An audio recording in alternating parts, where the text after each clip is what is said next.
ദൈവനാമത്തിന് മഹത്വം ഉണ്ടാവട്ടെ. നമ്മൾ ധ്യാനിക്കാൻ പോണ വചനം സങ്കീർത്തനം 75. ഹല്ലേലൂയാ. സ്തോത്രം സ്തോത്രം.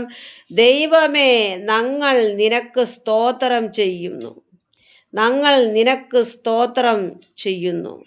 നിന്റെ നാമം അടുത്തിരിക്കുന്നു. ഞങ്ങൾ നിന്റെ അതിശയ പ്രവൃത്തികളെ ഘോഷിക്കുന്നു. സമയം വരുമ്പോൾ ഞാൻ നേരോടെ വിധിക്കുന്നു. ഭൂമിയും അതിലെ സകല നിവാസികളും ഉരുകിപ്പോകുമ്പോൾ ഞാൻ അതിൻ്റെ തൂണുകളെ ഉറപ്പിക്കുന്നു. ഹല്ലേലൂയാ. സ്തോത്രം സ്തോത്രം. സമയം വരുമ്പോൾ ഞാൻ നേരോടെ വിധിക്കും. ഭൂമിയിലെ തൂണുകൾ ഉരുകിപ്പോകുമ്പോൾ ഹല്ലേലൂയ അതിനെ ഉറപ്പിക്കും. ഹല്ലേലൂയാ. സ്തോത്രം സ്തോത്രം. വെളിപ്പാട് ബുക്കിൽ കർത്താവ് പറയേണ്ടത് മക്കളെ, ഹല്ലേലൂയാ, ജയിക്കുന്നവൻ എൻ്റെ കർത്താവിൻ്റെ രാജ്യത്തിൽ ഞാനൊരു തൂണാക്കുന്നു. ഹല്ലേലൂയാ. തൂണാക്കി മാറ്റും. ഹല്ലേലൂയാ. സ്തോത്രം.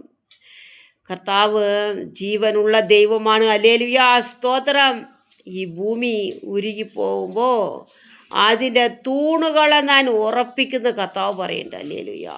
വെളിപ്പാട് ബുക്കിൽ ദൈവം പറയുന്നുണ്ട്, ജയിക്കുന്നവൻ എൻ്റെ കർത്താവിൻ്റെ രാജ്യത്തിൽ ഞാനൊരു തൂണാക്കി മാറ്റുന്നു. ഹല്ലേലൂയാ. സ്തോത്രം. ദൈവ മക്കളുടെ ദൈവം ഒരു നാളും കൈവിടില്ല. വിളിച്ച ദൈവം വിശ്വസ്തനാണ്. ഹല്ലേലൂയാ. നമ്മുടെ കർത്താവ് ജീവിക്കുന്ന ദൈവമാണ്. ഹല്ലേലൂയാ. ജീവനുള്ള കർത്താവാണ്. ഹല്ലേലൂയാ. നമ്മുടെ കർത്താവ് ഒരു നാളും നമ്മൾ ഉപേക്ഷിക്കില്ല, തള്ളിക്കളയില്ല. മനുഷ്യരെ വിശ്വസിക്കണ്ട, ദൈവത്തെ വിശ്വസിക്കണം. ദൈവം നമ്മളെ കൈവിടില്ല, മനുഷ്യൻ കൈവിടും. ഹല്ലേലൂയാ. മനുഷ്യനെ വിശ്വസിക്കാൻ കൊള്ളില്ല. ഹല്ലേലൂയാ. മനുഷ്യൻ നമ്മളെ ചതിക്കും. ഹല്ലേലൂയ. ദൈവം ഒരു നാളും നമ്മളെ ചതിക്കില്ല. ഹല്ലേലൂയാ. വിളിച്ച ദൈവം വിശ്വസ്തനാണ്. കർത്താവ് നമ്മളെ സമൃദ്ധിയായി അനുഗ്രഹിച്ച് നമ്മളെ വഴി നടത്തും. ദൈവമക്കളെ, ദൈവത്തിൽ പൂർണ്ണമായി ആശ്രയിച്ച് ധൈര്യപ്പെടണം നമ്മൾ. സ്തോത്രം. ഇന്ന് ഈ വചനം ധ്യാനിപ്പാൻ ദൈവം നമ്മളെ സഹായിച്ച കൃപയ്ക്കായി സ്തോത്രം. ഹല്ലേലൂയാ.